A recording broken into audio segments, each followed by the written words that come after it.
In Amritsar, the second largest town in Punjab, we had the arrival of Brigadier General Reginald Dyer. And he got there and he proclaimed that people couldn't gather in groups of more than 5 and so on and so forth.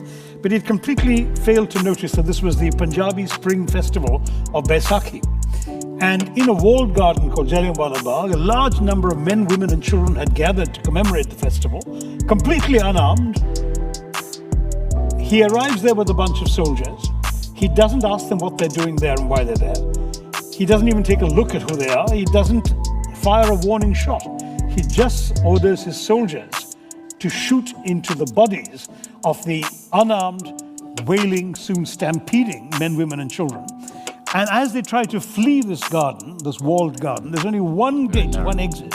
And he stations the soldiers right there, as he himself explains later, because that makes these people easier targets. 1,650 rounds were fired, and he boasted proudly not one bullet was wasted. The British admitted to 379 killed and the rest injured. The Indians claimed the figures are much higher. Whatever the truth was, it was a horrendous massacre.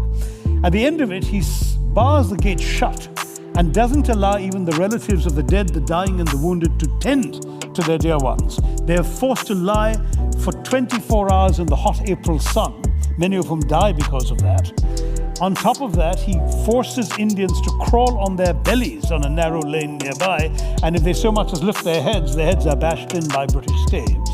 At the end of all of this, of course, there is outrage. The House of Commons condemns him. The House of Lords promptly passes a resolution praising him for what he had done. And the British take out a collection to reward him. And they raise the equivalent of £250,000 in today's money, which is presented to him with a bejeweled sword and that flatulent voice of Victorian imperialism. Rudyard Kipling hails him as the man who saved India. Now that entire package, the betrayal at the beginning, the cruelty of the massacre, the racism and indifference to Indian suffering that followed, the justification and reward, you take the whole thing together, and to me it makes it the single most fitting act that is worthy of an apology.